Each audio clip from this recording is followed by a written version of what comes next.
آج ہم فیض احمد فیض کے مجموعہ کلام نقش فریادی سے آپ کے لیے جو نظم لے کر آئے ہیں اور جس کے مطالب پر ہم بات کریں گے اس کا نام ہے تنہائی۔ اس کا پہلا شعر ہے: پھر کوئی آیا دل زار، نہیں کوئی نہیں، راہ رو ہوگا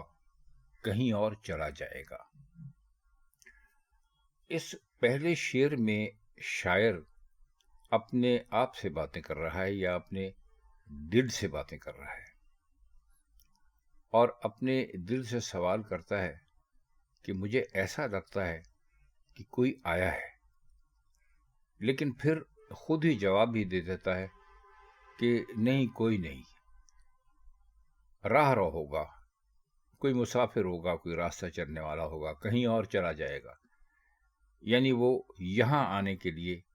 ہم نہیں کہہ سکتے کہ وہ جو آیا ہے تو وہ اس راستے پر دکھائی دیا ہے یا محسوس ہوا ہے یا اس کی آہٹ سنائی دی ہے، تو وہ یہاں آنے کے لیے ہے۔ دیکھیے، جب انسان مایوس ہوتا ہے اور مایوسی اس حد درجے تک بڑھ جاتی ہے کہ اسے سچ بھی جھوٹ لگنے لگتا ہے، تو ایسی ہی کیفیت پیدا ہوتی ہے۔ اس شعر کو اگر آپ چاہیں تو مجازی معنوں میں بھی لے لیجئے کہ ایک عاشق ہے اور اس کے محبوب نے اس سے وعدہ کر رکھا ہے کہ وہ آئے گا، لیکن وقت گزرتا چلا جا رہا ہے، رات گزرتی چلی جا رہی ہے، اور اس کو ہر آہٹ پر یہی محسوس ہوتا ہے کہ اس کا محبوب آ گیا ہے، تو اپنے دل سے خوشی خوشی سوال کرتا ہے کہ پھر کوئی آیا ہے، لیکن پھر خود مایوس ہو جاتا ہے اور کہتا ہے نہیں کوئی نہیں، مجھے کئی مرتبہ ایسے محسوس ہو چکا ہے، یہ کوئی راستہ چلنے والا ہے، کہیں اور چلا جائے گا۔ یہ تو اس کے ایک طرح سے آپ کہہ لیجئے کہ مجازی معنی ہیں، جس میں ایک مرد ایک عورت کا یا کوئی عورت کسی مرد کا، جن کے درمیان عاشق اور معشوق کا یا محبوب اور محبوبہ کا رشتہ ہے، ایک دوسرے کا انتظار کر رہے ہیں۔ لیکن میں سمجھتا ہوں کہ فیض نے اپنے اس شعر میں آنے والے نظام یا آنے والی امید یا آنے والے وقت کی جو دیر ہو رہی تھی، تاخیر ہو رہی تھی، یا ان کے سامنے یہ نظام روز نئے نئے روپ بدل کر آ رہا تھا، اور جس کے آخر میں ان کو ایسا لگتا تھا کہ یہ کبھی بھی یہاں سے کوئی بہت بڑی تبدیلی پیدا نہیں کر سکے گا، تو بہت ممکن ہے کہ انہوں نے اس کیفیت میں یہ شعر کہا ہو۔ دیکھیے، شاعر کئی مرتبہ ایسا ہوتا ہے کہ جو ان کی داخلی کیفیات ہوتی ہیں، یعنی جو وہ اندر سوچتے ہیں، اس کو وہ خارجی کیفیات پر رکھ کر اپنی بات کرنے کی کوشش کرتے ہیں۔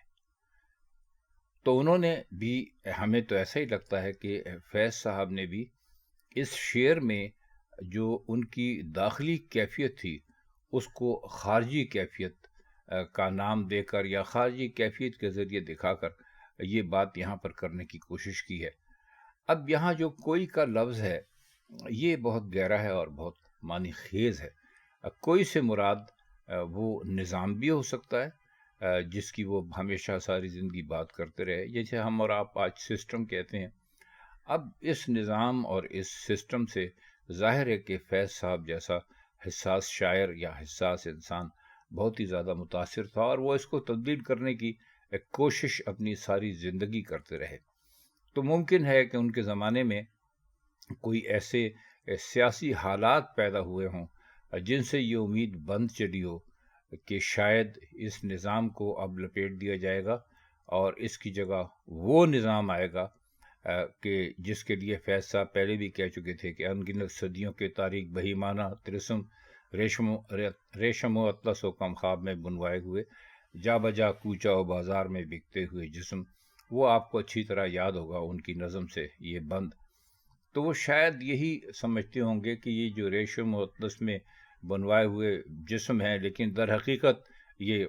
خاک میں لتھڑے ہوئے ہیں اور خون میں نہلائے ہوئے ہیں۔ تو اس نظام کو بدلنے کی بات کرنے کی انہوں نے اس میں کوشش کی ہے، اور شاید انہیں امید بن گئی تھی کہ یہ نظام بدل جائے گا، لیکن وہ پھر ایسا نہیں ہو سکا۔ تو انہوں نے پھر یہ سوال کیا کہ پھر کوئی آیا دل زار، پھر خود کہا کہ نہیں کوئی نہیں، راہ راہ ہوگا کہیں اور چلا جائے گا، نہیں راہ رو ہے، کوئی مسافر ہے، کوئی چلنے والا ہے، کہیں اور چلا جائے گا۔ تو اس کو اگر آپ ایک لائن میں بیان کرنے کی یا ایک سطر میں بیان کرنے کی کوشش کریں تو آپ یہی کہہ سکتے ہیں کہ انہوں نے کسی نظام کے خوشنما دھوکے میں آ کر کچھ امیدیں باندھ لی تھیں، لیکن جب وہ امیدیں پوری نہیں ہوئیں تو وہ ایک مرتبہ پھر اس کے انتظار میں بیٹھ گئے، اور پھر انہوں نے اپنے دل سے سوال کرنا شروع کر دیے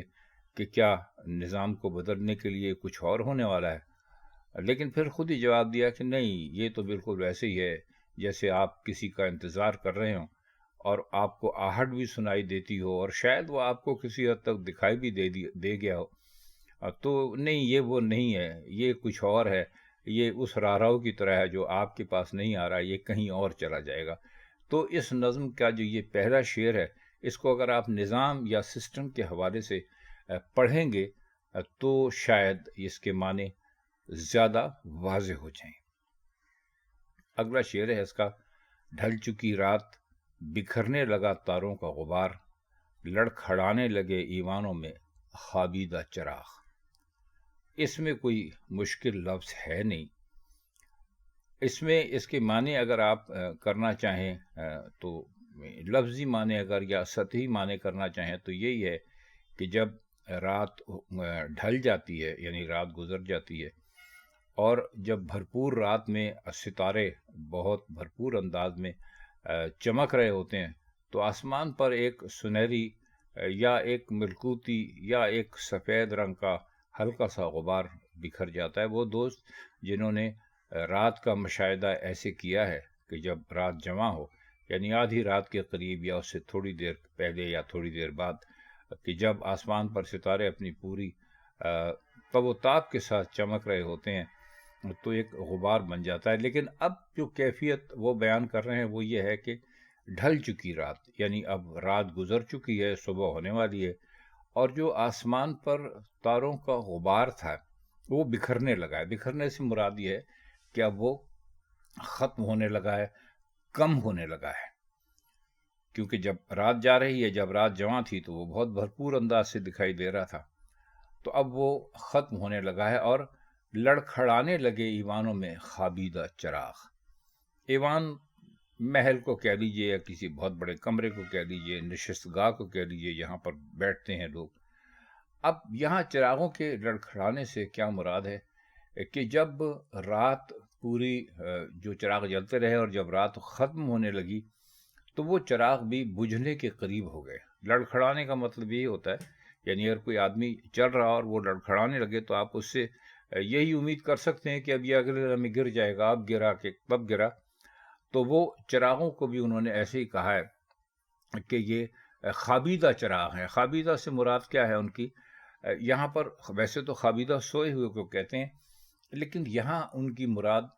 چراغوں کے بجھ جانے سے ہے، یعنی وہ چراغ جو اب بجھنے والے ہیں، اور ان چراغوں کی لڑکھڑانے سے ان کی مراد یہی ہے۔ اب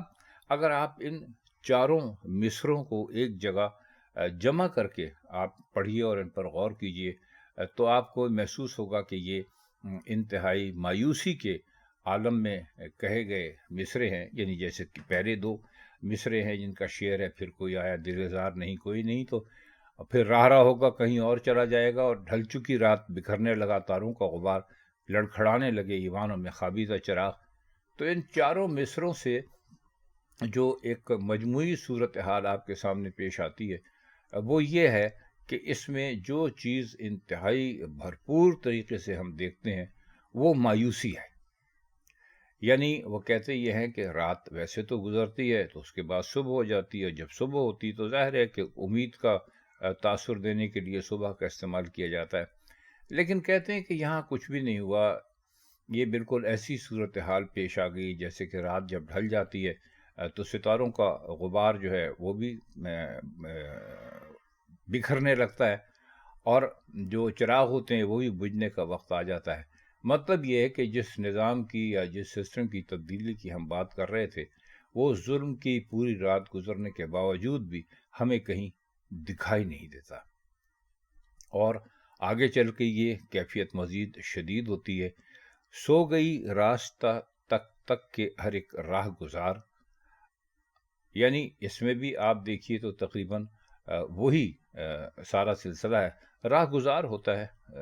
پگڈنڈی راستہ یا چلنے کی جگہ، اس کو راہ گزار کہتے ہیں۔ یہ عام لفظ ہے، آپ سب لوگ اچھی طرح جانتے ہوں گے۔ اب سو گئی راستہ تب تک کہ ہر ایک راہ گزار، اس کی مثال بالکل ایسے ہی ہے کہ جیسے آپ کسی کا راستہ دیکھ رہے ہوں، آپ کسی کا انتظار کر رہے ہوں اور وہ نہ آئے اور نیند آپ پر غلبہ کر لے، یعنی آپ انتظار کرتے کرتے سو جائیں، تو کہتے ہیں کہ بعین یہی صورتحال راستوں کی ہے۔ یعنی راستے بھی بہت دیر تک انتظار کرتے رہے کہ اب کوئی آیا اور تب کوئی آیا، لیکن جب کوئی نہیں آیا تو ایسا لگتا ہے کہ راستے بھی غنودگی میں چلے گئے، وہ بھی سو گئے۔ مطلب اس کا آپ بہت مختصر سا یہ کر سکتے ہیں کہ ایک ایسا راستہ جس پر کسی کے آنے کی اب کوئی امید باقی نہیں بچی۔ آگے چلیے، یہی کیفیت برقرار ہے کہ اجنبی خاک نے دھندلا دیے قدموں کے سراغ، گل کرو شمع بڑھا دو میو میناو ایاخ۔ یہ بھی بالکل اسی کیفیت میں کہے گئے مصرے ہیں جو کیفیت کے اس پوری نظم نے ابھی اوپر سے نیچے تک چل رہی ہے۔ کیسے؟ اجنبی خاک نے دھندلا لیے قدموں کے سراغ کا مطلب یہ ہے کہ وہ راستہ جو کہ جس پر کبھی کوئی چلا کرتا تھا اور جس پر لوگوں کے قدموں کے نشان ہوتے تھے، وہ اس راستے پر اب دھول پڑ چکی ہے، یعنی وہ راستہ اب دھول نے چھپا دیا ہے۔ آپ نے دیکھا ہوگا کہ جب کسی راستے پر لوگ چلتے ہوں تو اس کے اوپر کوئی چیز اگتی نہیں ہے۔ وہ چیز جو وہ راستہ جس کے اوپر لوگ مسلسل چل رہے ہوں، اس میں ایک واضح ایک پگڈنڈی یا ایک نشان بن جاتا ہے مٹی کا یا خاک کا۔ لیکن جب اس پر لوگ چلنا بند کر دیتے ہیں تو اس کے اوپر جو خاک ہوتی ہے یا جو مٹی ہوتی ہے، اس کے اوپر مٹی بھی پتھر بھی آ سکتے ہیں، اس کے اوپر کوئی نباتات بھی اگ سکتے ہیں، گھاس بھی اگ سکتی ہے، یعنی وہ راستہ جو ہے وہ چھپ جاتا ہے۔ اور جب وہ چھپ جاتا ہے، اس پر کسی کے چلنے کی امید نہیں رہتی، تو ایک طرح سے آپ کہہ سکتے ہیں کہ آپ وہ راہ ہی کھو دیتے ہیں۔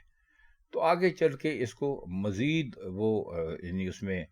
بیان کرتے ہیں اس تنہائی کی کیفیت کو یا اس نا امیدی کی کیفیت کو۔ کہتے ہیں گل کرو شمع، کہتے ہیں اب شمع بجھا دو، یعنی اب امید کرنا بالکل چھوڑ دو، بڑھا دو میں او مینا و ایاغ۔ میں شراب کو کہتے ہیں، مینا سراہی کو کہتے ہیں، ایاغ جام کو کہتے ہیں۔ اور یہ تینوں چیزیں شراب کی جب محفل جمی ہوتی ہے تو اس میں استعمال ہوتی ہیں، آپ جانتے ہیں اچھی طرح۔ اب یہاں پر اس میں جو ایک ہے بڑھا دو، تو یہ ہم آپ کو بتائیں کہ یہ پرانی اردو میں آپ نثر بھی پڑھیں تو آپ کو یہ کافی یہ لفظ ملتا ہے۔ پہلے یہ لوگ نہیں کہا کرتے تھے، اب مثلا آپ نے اگر کھانا کھا لیا ہے تو لوگ یہ نہیں کہتے تھے کہ بھئی انہوں نے کھانا کھا لیا ہے، اس کو یہاں سے ہٹا دو۔ یعنی ہٹا دو کا مطلب یہ ہوتا تھا کہ وہ سمجھتے تھے کہ رزق جو ہے اس کو ہٹانے کی بات کی جا رہی ہے، تو وہ ہٹانے کو بھی ایک دعا کے ساتھ کہتے تھے کہ بھئی ان کے سامنے سے کھانا بڑھا دو۔ مطلب یہ کہ کھانا ان کے سامنے، مطلب تو یہی ہوتا تھا کہ اس کو ہٹا دو، لیکن الفاظ کو وہ اس قدر زیادہ محتاط ہو کر استعمال کرتے تھے کہ ہٹانے کو بڑھانا کہتے تھے۔ تو جو انہوں نے فیض صاحب نے استعمال کیا یہاں بڑھا دو کا مطلب یہی ہے کہ یہ ساری چیزیں اب یہاں سے ہٹا لو۔ گل کرو شمع، مطلب یہ کہ جب ایک محفل جمی ہوئی ہوتی ہے تو ظاہر ہے کہ اس میں شمع بھی جل رہی ہوتی ہے، شراب بھی ہوتی ہے، سرائی بھی ہوتی ہے، جام بھی ہوتے ہیں، یعنی شراب پینے کا سارا اہتمام یا سارا جو انصرام ہوتا ہے وہ سب ہوتا ہے۔ تو فیض صاحب یہی فرما رہے ہیں اس میں کہ اب کیونکہ یہاں کسی کو آنا نہیں ہے، اس محفل کو کسی کو دوبالا کرنا نہیں ہے، تو اب یہ کیا ضرورت ہے شمع جلانے کی؟ شمع بجھاؤ اور یہ شراب نوشی کا جتنا بھی سامان ہے اس سب کو ہٹا دو، کیونکہ یہاں اب کوئی نہیں آئے گا۔ اور پھر آخری جو دو اس کے جو مصرے ہیں ان کی تو کیا بات ہے، اپنے بے خواب کواڑوں کو مقفل کر لو، اب یہاں کوئی نہیں آئے گا۔ کواڑ کہتے ہیں دروازے کو، یہ پرانی اردو کے الفاظ ہیں جو کہ آج کل ختم چلے جا رہے ہیں۔ آج کل تو خیر لوگ دروازہ بھی نہیں کہتے، ڈور ہی کہنے لگے ہیں۔ تو بہرحال وہ یہ کہتے ہیں کہ بے خواب کواڑوں کو مقفل کر لو۔ دیکھیے جب دروازہ کھلتا ہے، کیواڑ کھلتا ہے تو آپ کو اس کے پیچھے کچھ دکھائی دیتا ہے، لیکن وہ کہتے ہیں کہ یہ ایک ایسے کیواڑ ہیں یا ایک ایسے دروازے ہیں کہ جب یہ کھلتے بھی ہیں تو ان کے پیچھے ہمیں کچھ دکھائی نہیں دیتا۔ مطلب یہ کہ حالات ایسے ہو چکے ہیں کہ امید ساری کی ساری ختم ہو چکی ہے، اور پھر وہ آخر میں بہت ہی سادہ سی بات کہتے ہیں کہ اب یہاں کوئی نہیں آئے گا۔ مطلب یہ کہ یہ نظام اسی طرح چلتا رہے گا، اس نظام کے تبدیل ہونے کی اب کوئی امید نہیں ہے، کوئی آس نہیں ہے۔ تو یہ نظم جو ہے فیض صاحب کی تنہائی، اس کے یہ جو اشعار تھے، اس کا معنی کرنے کی ہم نے کوشش کی ہے۔ آپ اگر کمنٹ سیکشن میں اتنا لکھ دیا کریں کہ ہم نے یہ جو اس کی تشریح کی ہے یہ آپ کو کیسی لگی، تو ہمیں اس پروگرام کو بہتر کرنے میں بہت مدد مل سکتی ہے۔ ہمارے 28,000 کے قریب سبسکرائبر ہیں، جن میں سے کوئی 50 60 70 تو دیکھ ہی لیتے ہیں اس کو، جو کہ بالکل نہ ہونے کے برابر ہے، لیکن پھر بھی ہماری کوشش یہ ہے کہ مختلف شعراء کا کلام آپ تک پہنچاتے رہیں۔ تو اب ہم نے یہ فیض سیریز شروع کی ہے، تو اگر آپ کو فیض احمد فیض سے کوئی دلچسپی ہے یا آپ کو شاعری سے کوئی دلچسپی ہے، تو اگر آپ اور کچھ نہیں کر سکتے تو کم از کم ان نظموں کو، یا ہماری جو کوشش ہے اس سلسلے میں جو کچھ بھی ہم کرتے ہیں، اس کو تھوڑا سا ہمیں حوصلہ دینے کے لیے ان کو کم از کم لائک ضرور کر دیا کیجیے، اور کمنٹس میں بھی ہمیں ضرور بتایا کیجیے کہ ہماری یہ کوشش جو ہم نے کی اس میں ہم کہاں تک کامیاب رہے۔ تو آج کے لیے اتنا ہی۔ فیض صاحب کی یا کسی اور شاعر کی کسی اور نظم یا غزل کے ساتھ آپ کی خدمت میں پھر حاضر ہوں گا۔ تب تک کے لیے میں چاہتا ہوں آپ سے اجازت۔ خدا حافظ۔